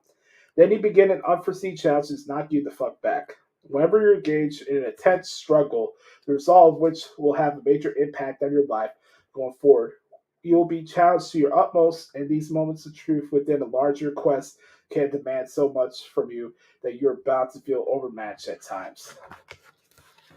When that happens, many people panic because they come to believe that they are imposters and a dream was actually a fantasy. In a blink, they go from being driven and focused to becoming convinced that they had no business even trying. So they quit right then and there. While teetering on the edge, they fail to grasp that there is something they can do to jam that quitter spiral carrying them right down the drain. They can make the 1 second decision to think instead of react. During my second Hell Week, I was in class 231. I was a driven motherfucker. Bill Brown and I were the leaders of Boat Crew 2, and we had our competition going to see who would be the baddest man in the whole class. But there's another guy that makes me had captured my attention. Let's call him Bora. He was about our size, strong fit, and whenever shit got hard on the beach or the grinder, he gravitated towards me. He was not in our boat crew yet, wanted to feed off my energy because Bill Brown and I were performing at such a high level. We made hell look and feel not manageable but easy. On day 2 of Hell Week, Moore found me in the child hall with a lost look on his face and fear in his eyes. I was busy filling my wet and sandy pockets with packets of peanut butter because I needed fuel to withstand the punishment I knew was coming. Even after consuming as many calories as I could, in 2 hours I'd be hungry again and would eat damn near anything, even peanut butter gritty with sand and laced with pocket lint. Moore stared at me as if I was a creature from a different time, and I was. I had become wholly uncivilized after 2 days of surf torture and boat runs without a wink of sleep. I was now a caveman. Moore, on the other hand, looked like a traumatized modern man, and that was the clue that something was off. "Hey, Goggins," he whispered as his eyes darted around the room. "I don't want to be here anymore." The pressure cooker of the Hell Week had temporarily unhinged him from his dream and his rational mind, and he looked like he was searching for an emergency exit. He was panicked in human form, and I knew that because it was exactly how I felt the first wave it hit me the very first hour of that same Hell Week. The Pacific Ocean was as cold as ever when that massive 6-foot wall of water picked me up, flipped me 3 times, and pounded me into the wet sand. It was as if the ocean itself was saying, "Get the fuck out of here, bitch." I listened because my lungs were still burning from the bout of pneumonia that got me rolled into class class 230 just 2 months earlier, and because water was my kryptonite. There were 130 hours of Hell Week to come, and I knew that a good chunk of them would be spent in the cold ocean. That cocktail of suck hijacked That cocktail of suck hijacked my brain to send out signals far more troubling than ambivalence. I wasn't wondering if I had what it took or if I was prepared for the moment. The voice in my head was saying, I don't really want to be a Navy SEAL. For more than a year, my quest to become a SEAL had been all consuming. I never wanted anything as badly or committed to completely. As badly or committed so completely to the process, but when you are locked into a sufferfest, there are times when the conditions will become intolerable, and a self-sabotaging impulse rooted in shock and fear will feel like clarity. I was a half step from voluntarily pulling the plug on a dream that had the power to change the course of my entire life. I glanced over at Bill Brown, resigned to the fact that he would soon stand alone as the baddest man in class 231. Then, from the knee-deep swirling shallows, I scanned the horizon, where a destroyer was heading out to sea. The instructors had warned us that if we didn't make it through the training, we'd be assigned to a ship like that, where we'd be stuck shipping paint for 6 months at a time. That made it sound like the most miserable deployment on Earth. But to me, in that instant, it sounded like heaven. Most SEAL instructors love quitters. When you tell them that you're too old and you want out, they're more than happy to take you by the hand and lead you to the warmest shower of your life, because in their minds, it proves that they're better than you. Once you step into that shower, you get so warm within a minute that you forget what being cold even felt like. And then you realize that your warmth has just cost you a piece of your soul, if not the whole damn thing, which can lead to a lifetime of regret. Time was of the essence. I cannot crawl back onto the beach and take 10 minutes to get my mind right. I was in the eye of a psychological storm, and all around me, the water was still frothing and growling. Part of the problem was that the cold water had stolen the breath from my lungs. I was grasping and panic breathing, and in order to think clearly, I needed oxygen. I took a deep breath and then another, and in that time, my possible future played out in my head. I watched myself stagger back to the beach and lay my helmet down. Within days, I flushed right out of the military and sent back to Indiana, where I struggled through a series of low-impact jobs, which were the only ones I was qualified for. Minimum wage security guard, lifeguard at a local pool, and exterminator. That was true clarity. All my aspirations would be vaporized if I left surf torture behind because I was tongue twister here. Behind because I was a reservist, and if I snapped and quit, the Navy wouldn't even want me on one of their ships. I could not afford to lose my shit. SEAL training in that cold ocean were exactly where I belonged, so I needed to calm the fuck down and meet the challenge head on. I took another breath as the next big wave swelled. It smashed the shit out of me, too. But I managed to scramble toward the group and lock my arms with my teammates. I was done showing weakness. I was finished with fear. I would stay in that water as long as it fucking took. When we got called back onto the sand 10 minutes later, the men in my boat crew were shivering and stiff. They were so cold, they didn't even want the edges of their soaked t-shirts to graze their skin. We needed to warm up fast, and the only way to do that during Hell Week is to go hard. I nodded to Bill, grabbed the front of the boat, and shouted out orders. As a unit, boat crew 2 started putting the fuck out like Hell Week was our natural habitat. Often, it's the shock that launches the spin out. For me, it was the snap of the cold water that triggered my fight or flight response, which comes with the adrenaline rush that spikes the heart and respiratory rates and puts your insecurities on blast. Your mind and body react that way because they want to protect you by telling you to get the fuck out.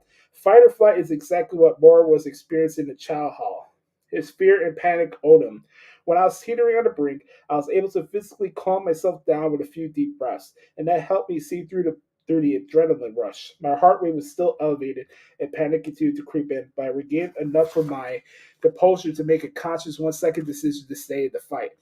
That took mental fortitude because the water hadn't suddenly warmed up. I was still cold and miserable and staring at 130 hours of hell, but I was able to see that the life I desired was on the other side of surf torture. I did not cave into emotion and quit. When people do that, they aren't even making an actual decision to quit. It's a default reaction due to stress. I get that it's difficult to not give in to all that emotion, acute pain, and discomfort. All you really want at that point is for it to end. You envision your bed at home and how sweet it feels to lie down with your wife or husband or partner. You know your mom will greet you with a forgiving hug and that your family will understand because they love you no matter what. You know for a fact they will console and take care of you, and when you're hurting bad or scared shitless, all of that feels way too good to pass up. But you must remember that those images of home aren't actually rooted in love. They are a product of your fear disguised as love. Maura and I shared the same big dream. We had both our worlds rocked. I recovered by dominating Hell Week in a fashion that nobody had seen before. Moore's mind had already unraveled by the time I saw him in the chow hall. He wasn't thinking consciously at all. His emotions were controlling him instead of the other way around. I couldn't help him because by then he already lost the battle. I don't know when he officially quit. And Hell Week, you get so wrapped up in your crew, so engulfed in helping one another get to the other side that after several hours you might look up and find half the class has bailed out. All I know is that at some point he rang the bell and lived to regret it. Everything in life comes down to how we handle those crucial seconds. When psychological, physical, or emotional pressures redlines, your adrenaline glands go haywire and you are no longer in control. What separates a true savage from everybody else is the ability to regain control of their mind in that split second, despite the fact that all of it is still fucked. That's what people's miss. That's what people miss. Our lives aren't built on hours, days, weeks, or months or years. Hell Week is 130 hours, but it's not the hours that kill you. It's not the pain, the exhaustion, or the cold. It's the 468,000 seconds that you must win. It only takes one of those motherfuckers when it all becomes too much and you just can't take it anymore to bring you down. I had to remain vigilant and manage my mind for every single one of those seconds to make it. Like Hell Week, it's built on seconds that you must win repeatedly. I'm not saying you have to be hyper aware every second of your life, but if you're pursuing something that demands all you've got and means the world to you, that is often what it takes. When you're trying to lose weight or quit drinking or using drugs, your moment of weakness can be counted in seconds, and you'll need to be ready to win those seconds. You could be the medical student who has dreamed of being a doctor their entire life, only to fail a crucial class early on. Overwhelmed with panic, you may be tempted to march straight to the administration's office and withdraw. You may be an aspiring lawyer with a job at a prestigious firm in your back pocket, yet failed the bar exam again.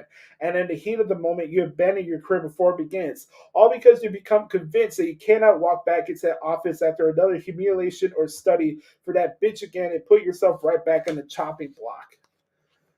While school and professional exams are held in control, environments and F can spike the heart rate and trigger self-doubt as quickly as a 6-foot wall of cold water. Sometimes that grade looms so large, especially in a young mind, that it's easy to feel that all eyes are on you and your failure, that you've fallen so far behind that you'll never catch up.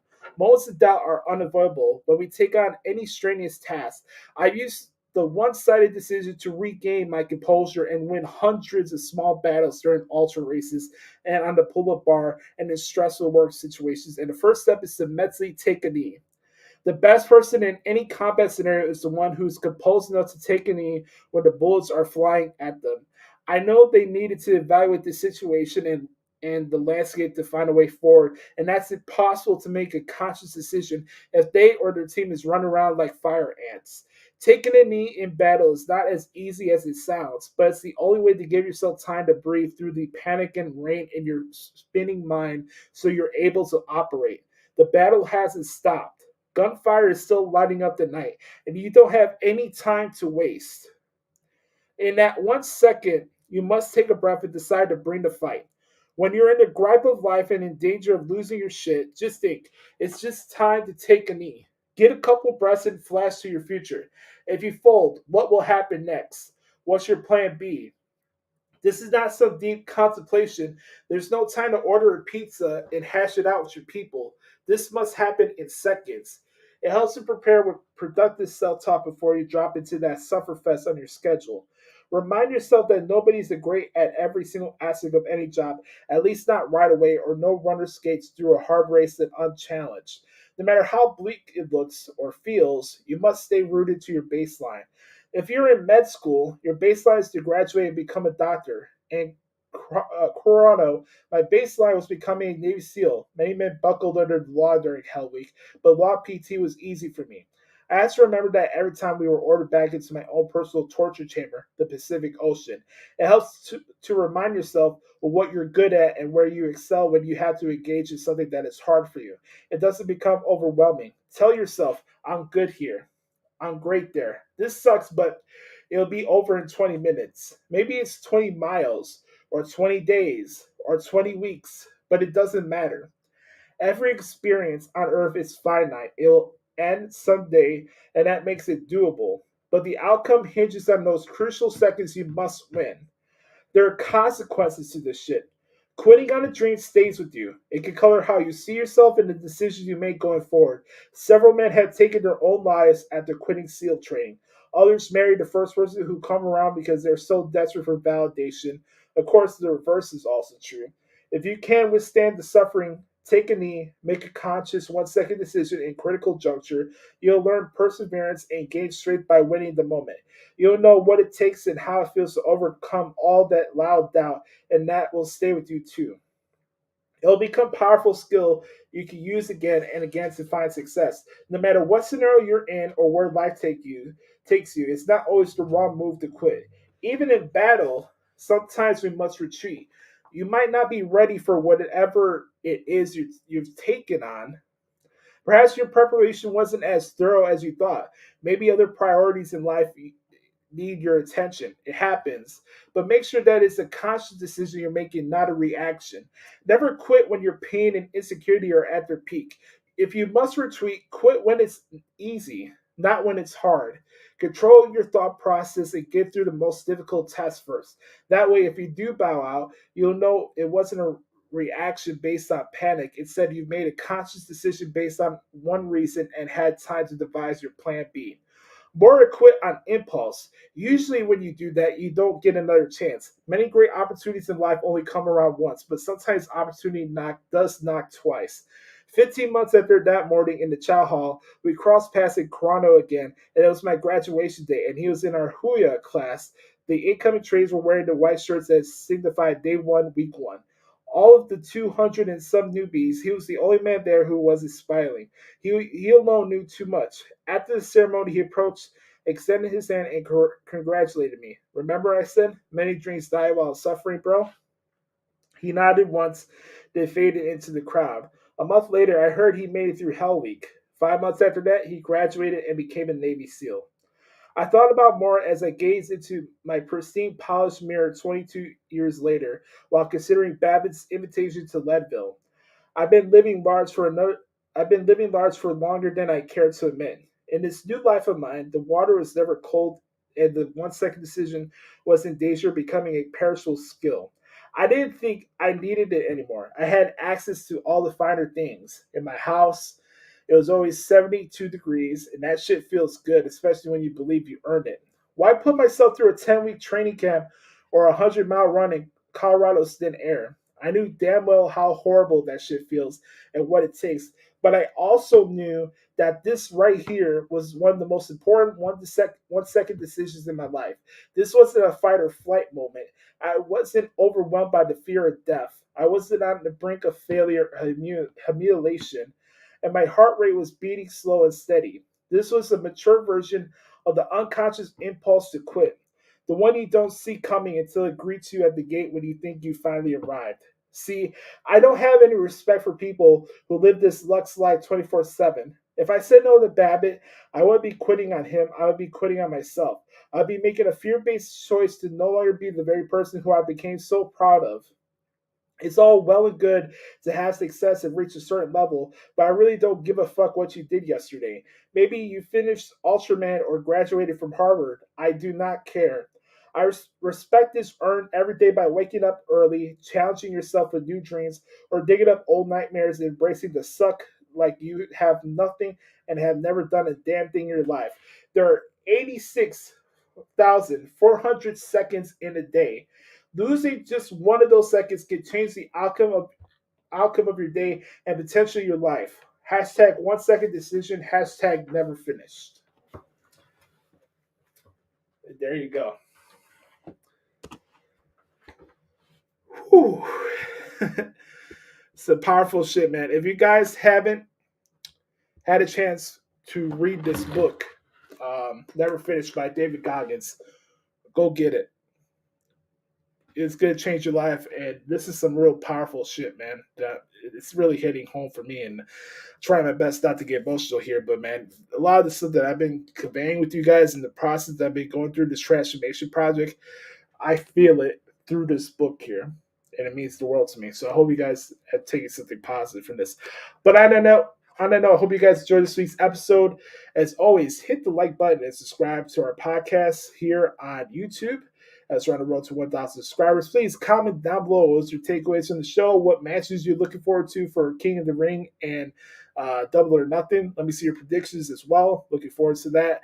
And you can follow me on Twitter if you like at the Hoots Podcast. I'm on Instagram at Joshie Lopez Music. Don't forget, folks, be the authentic product that is yourself. Remember, nobody dictates the pace of life but yourself and the man upstairs. I love you all. Have a wonderful weekend. Enjoy King and Queen of the Ring. Enjoy Double or Nothing if you can, and make sure to enjoy your Memorial Day weekend as well. I love you all. I'm Joshie. This has been episode 414 of the Hoots Podcast. Do not waste those 86,400 seconds throughout the day. I love y'all. Have a wonderful week, and we'll talk to you all next week. Yeet.